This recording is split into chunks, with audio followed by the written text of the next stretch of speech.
आत्मिक भाइयों और बहनों, आपका इस आध्यात्मिक परिवेश में हार्दिक स्वागत है।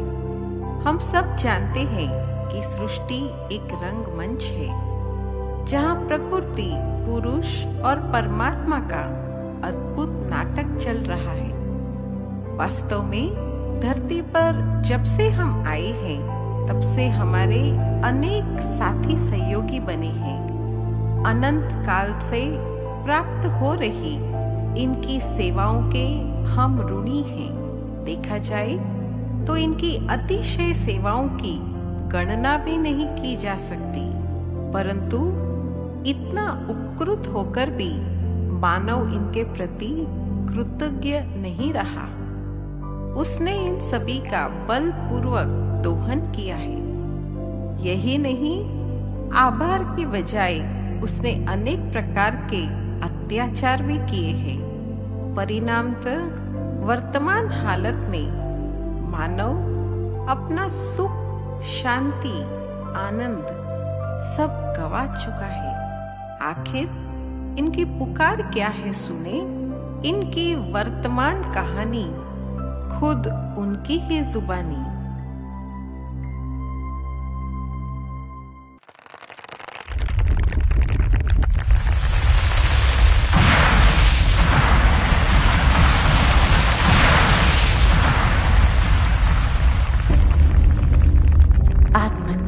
डरो मत, मैं हूं तुम्हारी सबसे नजदीकी साथी पृथ्वी।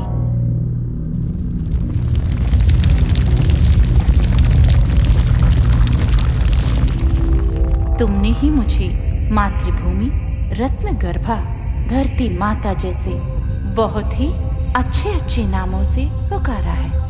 तुम सबकी जन्मदात्री, जीवनदायिनी मैं ही हूँ। मैं अनादिकाल से निस्वार्थ भाव से तुम्हें शरीर निर्माण कर देती रही हूँ, फिर नाना प्रकार के पदार्थों से इस शरीर की पालना करती रही हूँ, और तुमने विकारों के वशीभूत हो माँ के सुखदायी स्वरूप को तहस नहस कर डाला है।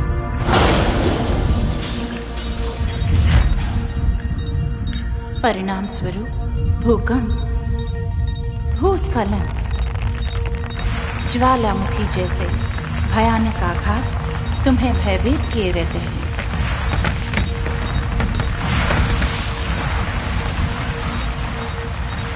मातृवत्सला, मैं तुम्हारी परिस्थितियों से बहुत दुखी हूँ। पुराणों, इतिहासों में मेरे सौंदर्य और समृद्धि की तुमने कितनी महिमा गाई है। जब धरा पर स्वर्ग था तो मैं सर्व सुख सुविधाओं से भरपूर थी। हरियाली, खुशहाली से सदा ही लदी रहती थी।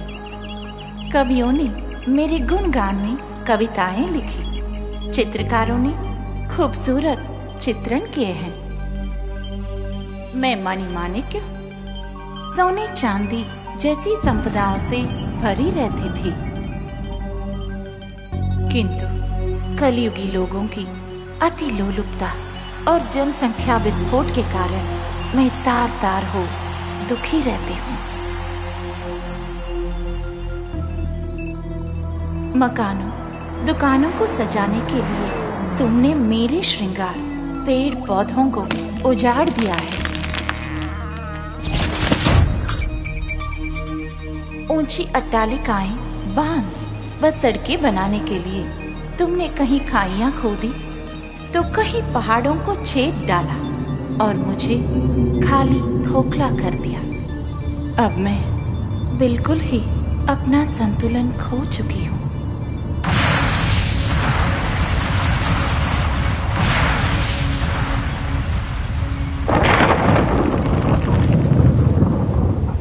मैं फूलों के बगीचे की तरह बहिष्ट कहलाती थी, अब कांटों के जंगल की तरह बिल्कुल रेगिस्तान बनती जा रही हूँ।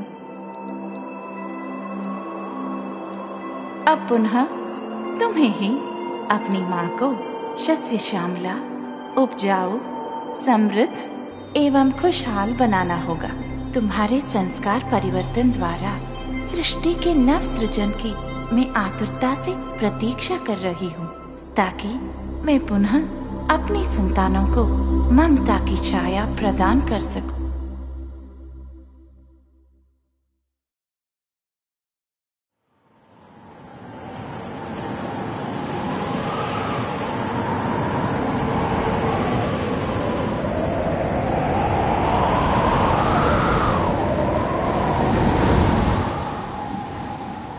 साईं साईं की ये भयानक आवाजें तुम्हारे मन में भय उत्पन्न कर रही होंगी, पर डरो मत, ये मैं हूं, कभी न अलग होने वाला तुम्हारा साथी, जो सदा तुम्हारे साथ रहता हूं।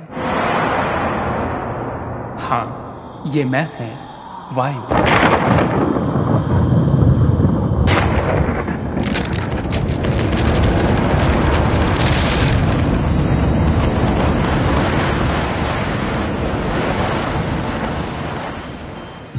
मैं सारे संसार में ऑक्सीजन प्रदान करता हूं, जो तुम्हारा प्राण तत्व है। इंद्रियों के माध्यम से तुम मेरे स्पर्श का अनुभव करते हो। फूलों की रसीली गंध तुम मेरे ही प्रवाह में प्राप्त करते हो। मेरे स्नेह में लहराने वाले हरे भरे वृक्ष, वनस्पतियां मेरे ही स्वच्छ झोंकों में श्वास ले प्रफुल्लित होते हैं। तभी तो लोग मुझे पवन देव के रूप में पूजते हैं। मैं भले ही अदृश्य हूं, लेकिन मेरे ही प्रवाह में संसार प्रवाहित है। किंतु आज तुम मेरी बदली परिस्थितियों के कारण मुझसे ही घृणा करने लगे हो, क्योंकि प्रदूषण ने तुम्हारा जीना दूभर कर दिया है। आखिर इस दुर्दशा का जिम्मेदार कौन? तुम मनुष्यों के श्वास द्वारा निकली हुई दूषित वायु को शुद्ध करने के लिए प्रकृति माता ने पेड़ पौधों की रचना की है। ऊंची अट्टालिकाएं बनाने, सुख साधनों को जुटाने हेतु तुमने प्रकृति को नष्ट किया। कल कारखानों के धुएं के बादल व मोटर यानों जैसे परिवहन साधनों की दुर्गंध से मुझे दूषित किया। यही नहीं, तुमने हर तरह अपना स्वार्थ ही सिद्ध किया। मनुष्य हमारे सखा हैं, दोस्त हैं। तुम्हें खुशियां देने के लिए ही हमारी रचना हुई है। वास्तव में प्रकृति के नियमों का उल्लंघन करते करते मनुष्य के कर्म ही भ्रष्ट हो चुके हैं। इसलिए सावधान, जागो और इस सत्य को महसूस करो कि मानव मन की मलिनता ही इस संसार की मलिनता का वास्तविक कारण है। तो आओ, मन की आसुरी वृत्तियों को खत्म करने का प्रयत्न करें, क्योंकि संस्कार परिवर्तन से संसार परिवर्तन का यही उचित समय है।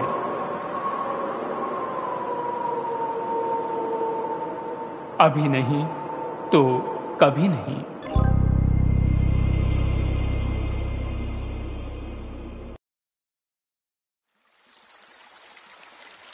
झरझर बहते झरने व कल कल करती नदियां कितनी सुखदाई लगती हैं। जल तरंगों की आवाज तुम्हें मनोहारी समुद्र तट की याद दिलाती है। असीम सागर की तरह मैं जीवन के हर क्षेत्र में भी तुम सभी आत्माओं से जुड़ी हुई हूँ। हाँ, मेरा ही नाम है जल अर्थात पानी। मैं पृथ्वी में 69% समाई हूँ। साथ साथ प्रत्येक शरीर में भी 53% व्याप्त हूँ। तुम्हारे शरीर में मैं इस तत्व के रूप में विद्यमान हूँ। जिह्वा द्वारा जो तुम पदार्थों का रसास्वादन करते हो, वो मेरे बिना संभव नहीं। तभी तो कहते हैं जल ही जीवन है। जल जो न होता तो ये जग जाता जल, जैसी अनेक महिमा गाकर मेरी भूरी भूरी प्रशंसा की है। जहाँ जल का तनिक अभाव होने लगता है, वहाँ मुझे दूध की दरिया और शहद की नदियाँ तक कहने लगते हैं।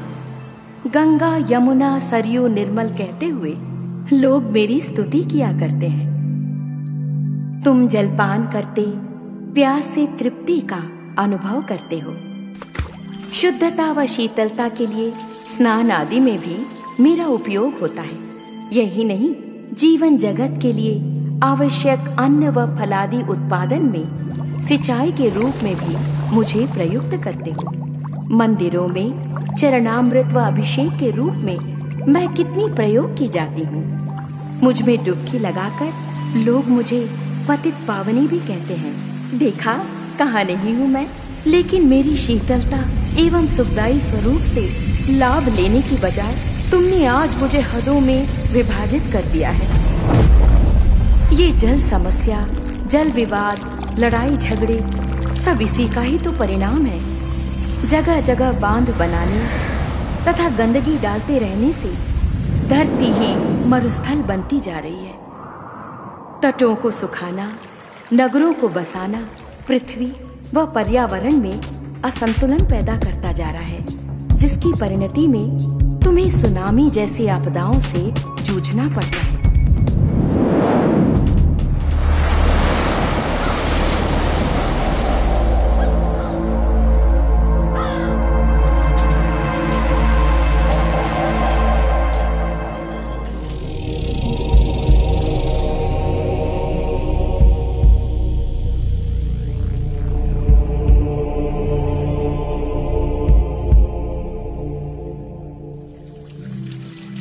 मैं अमृतमयी नदियों में निर्मल धारा बन बहती ही रहती थी।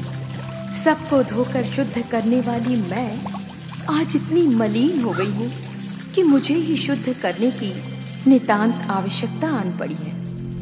मैं सारे संसार की मुफ्त सेवा करने वाली आज बोतलों में बंद दुर्लभ वस्तु बनती जा रही हूँ। मुझे अमूल्य जीवन दान देने वाले का मूल्य लगाकर तुमने मुझे बाजार की वस्तु बना दिया है। मैं तुम्हारे इस दुर्व्यवहार से बहुत ही दुखी और चिंतित हूँ। सोचती हूँ, क्या मेरा गुजरा हुआ स्वर्णिम जमाना फिर से वापस आएगा? तुम खुद ही सोचो मेरे कल और आज के विषय में। पुनः अब विश्व बंधुत्व की अवधारणा को धारण करो, जिससे समस्त जगत में पवित्रता, सुख, शांति एवं आनंद की लहर फैल सके। सभी एकता के सूत्र में बंधकर अपने कर्तव्य का पालन कर सके। तुम्हारी सतो प्रधान दृष्टि, वृत्ति, कृति से ही मैं निर्मल, शीतल और स्वच्छ बन पाऊंगी।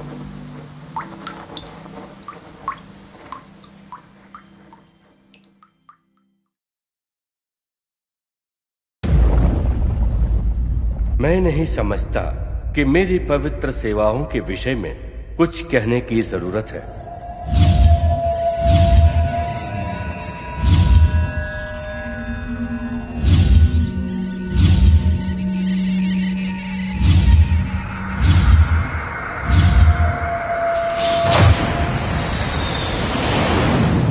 हाँ, ये मैं हूं, अग्नि। धरती के अस्तित्व एवं विकास में मेरा ही आधार है, क्योंकि मैं ही सूर्य हूं। मेरी रोशनी के बलबूते पर तुम संसार को देख रहे हो। मेरे बिना तुम्हारा जीवन अंधकार में है। केवल दिन में ही नहीं, रात्रि में भी मैं ही प्रकाश देता हूं। मेरे विभिन्न ऊर्जा स्रोत तुम्हारे रोज की आवश्यकताओं को पूरी कर रहे हैं। प्रकाश एवं ऊष्मा देने के साथ साथ वर्षा होने तथा ऋतु परिवर्तन का भी मैं ही निमित्त कारक हूं। रसोई घर में ईंधन के रूप में मेरा ही प्रयोग होता है। मंदिरों में उपयोग होने वाली दिव्य ज्योति मैं ही हूं। मेरी ही ज्वाला से मृतक के शरीर का दाह संस्कार किया जाता है। मैं तुम्हें जीवन के हर क्षेत्र में सहारा देता हूं, लेकिन कभी कभी मेरा उपयोग ध्वंसात्मक कार्यों में भी किया जाता है।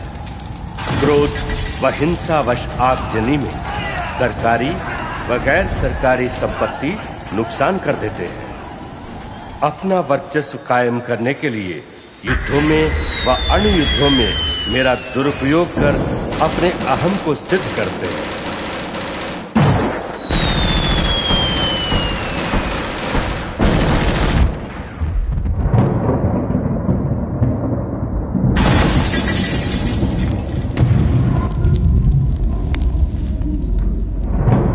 तुमने अप्राकृतिक एवं अनैतिक कृतियों से मुझे इतना गर्म कर दिया है कि आज मेरी गर्मी जानलेवा बन गई है। विश्व तापक्रम को सामान्य रखने वाले वर्षायुक्त बादल व छाया देने वाले पेड़ बहुत कम हो गए हैं, और फिर तुम्हारी अत्याधुनिक जीवन पद्धति ने ओजोन परत में छिद्र करते हुए दुनिया को महाविनाश के कगार पर ला खड़ा किया है।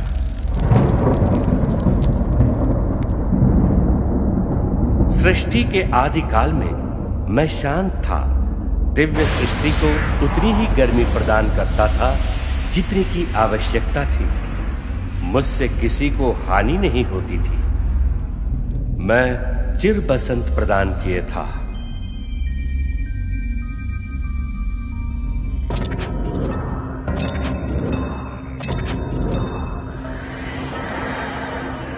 याद रखो, तुम्हारा अनियंत्रित उपयोग और अनियंत्रित इंद्रिय लोलुपता तुम्हारे हित में नहीं। मनुष्यों के मन में धधकती जब ये काम क्रोध की अग्नि शांत होगी, तब ही मेरी भौतिक अग्नि भी आराम और खुशी प्रदान कर सकेगी।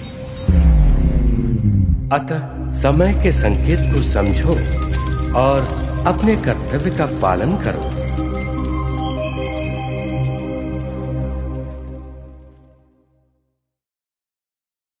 मेरे मीठे बच्चों, तुम मुझे ईश्वर, अल्लाह, शिव, यहोवा, गॉड आदि नामों से पुकारते हो। तुमने मेरे लिए मंदिर, मस्जिद, चर्च एवं गुरुद्वारे बनवाए। तुमने वेद शास्त्र और कई प्रकार की धर्म पुस्तकें लिखी। मेरे पास पहुंचने के लिए तुमने पूजा, अर्चना, तप आदि किए। तुमने मेरे नाम पर अनेक युद्ध किए और मेरे लिए कई त्याग व बलिदान दिए, लेकिन दुर्भाग्यवश न तो मुझे कोई भी प्राप्त कर सका और न ही मेरे पास पहुंच पाया। वास्तव में मुझे जानने से पहले तुम्हें ये जानना और महसूस करना है कि तुम स्वयं कौन हो। तुमने अज्ञानतावश स्वयं को भौतिक शरीर मान लिया है, इसलिए तुम जाति, धर्म, रंग, भाषा व राष्ट्रीयता के नाम पर भेदभाव करते हो। स्थूल नेत्रों से दिखाई देने वाला तुम ये नश्वर शरीर नहीं हो। तुम तो अविनाशी आत्मा हो, जो भ्रिकुटी के मध्य में स्थित होकर इस शरीर को नियंत्रित करती हो। अतः स्वयं को शरीर द्वारा कर्म करने वाली आत्मा अनुभव करो।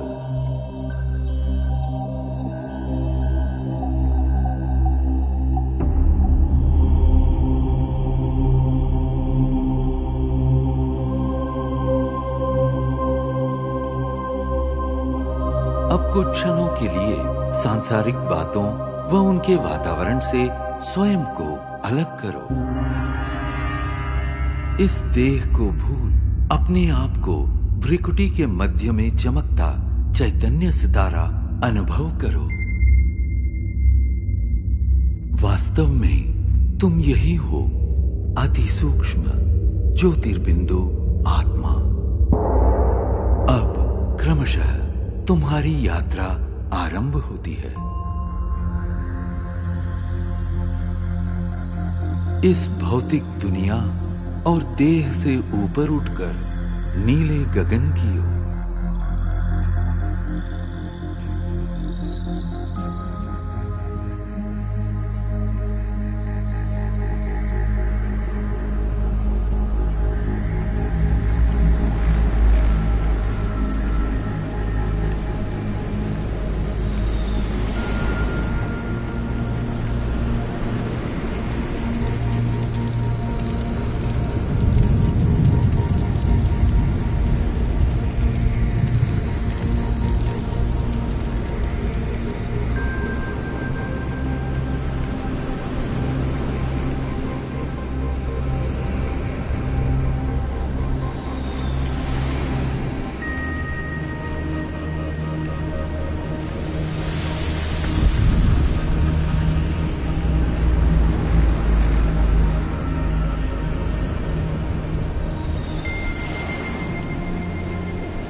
सूर्य, चंद्र, तारागणों से भी पार अब तुम एक सुनहरे प्रकाश युक्त दुनिया में पहुंच चुके हो।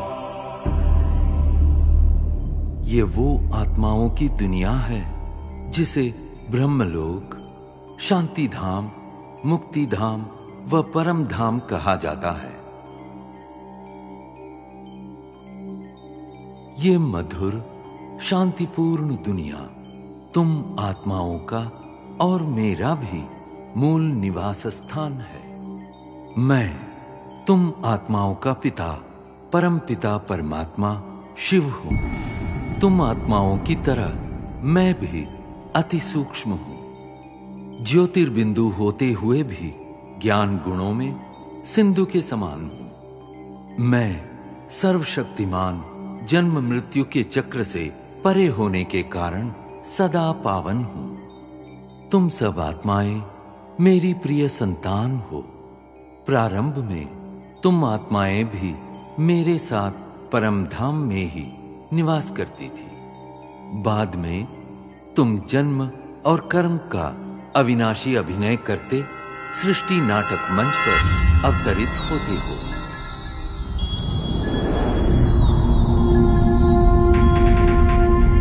ये अनादि अविनाशी नाटक सतयुग, त्रेता युग, द्वापर युग और कलियुग 4 युगों में विभक्त है। प्रत्येक युग की अवधि समान रूप से 1250 वर्ष है और इस कारण पूरे कल्प की आयु 5000 वर्ष है। हर 5000 वर्ष में इस सृष्टि चक्र की हूबहू पुनरावृत्ति होती रहती है। कल्प के आरंभिक काल में सभी प्राणी और प्रकृति के 5 तत्व पावन थे। उस समय संसार सुख, शांति और आनंद से परिपूर्ण था।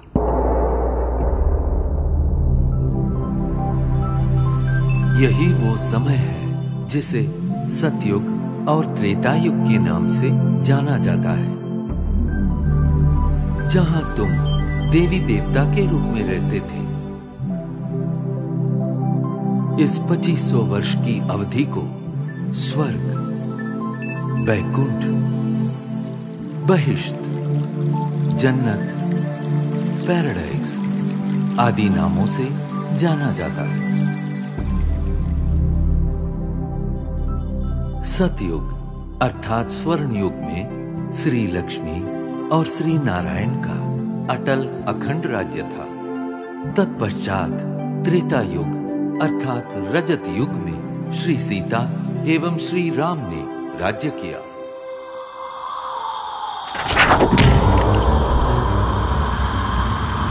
द्वापर युग में देहभान के कारण तुम विकारों में प्रविष्ट हो गए और इस कारण अपनी शक्तियां खोने लगे। इस अवधि में भिन्न भिन्न धर्म पिताएं आए और अपना धर्म स्थापित किए। प्रारंभ में इन धर्मों की स्थापना सारी मानव जाति को एक सूत्र में बांधने और उनका सही मार्ग प्रदर्शन करने के लिए हुई थी। अब इस कलियुग अर्थात कलह युग में मानव मन में विद्यमान 5 विकार चरम सीमा पर है, जिनके कारण 5 तत्व प्रदूषित हो गए और तुम शांति एवं खुशियों से वंचित हो गए हो। परिणामतः दुख, अशांति के दलदल से मुक्ति पाने के लिए तुम मुझे पुकारने लगे।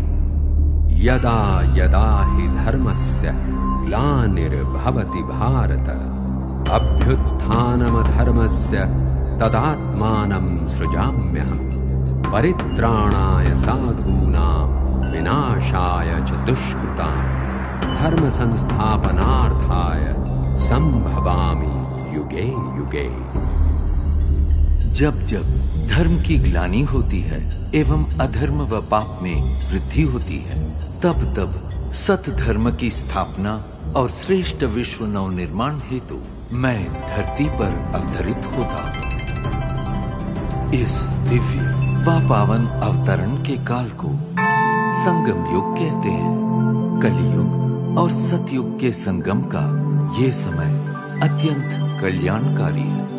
गीता में दिए इन वचनों के अनुसार अब भारत भूमि पर मेरा अवतरण हो चुका है। प्रजापिता ब्रह्मा के साकार मानवीय तन में मैं प्रविष्ट एवं सन्निविष्ट होकर सहज गीता ज्ञान एवं राजयोग द्वारा तुम आत्माओं को पावन बनाने का महान कार्य कर रहा हूं। अब तुम देह सहित देह के सर्व संबंधों को भूल स्वयं को आत्मा निश्चय कर मुझ परमपिता परमात्मा को याद करो। यही राजयोग है जिसके द्वारा तुम्हारे जन्म जन्मांतर के विकर्म दग्ध होंगे और तुम सर्व गुणों एवं सर्व शक्तियों से संपन्न हो जाओगे। याद रखो, प्रकृति के पांचों तत्व भी तुम्हारे इसी संपन्नता की प्रतीक्षा कर रहे हैं। मेरे प्यारे बच्चों, मैं वही हूं जिसे तुम अनेक वर्षों से खोज रहे हो। मैं तुम्हारा अनादि पिता हूं। मैं जो हूं, जैसा हूं, मुझे भली भांति पहचानो और मेरी श्रीमत पर चलो, ताकि आने वाले स्वर्णिम युग में तुम अनेक जन्मों का श्रेष्ठ भाग्य प्राप्त कर सको।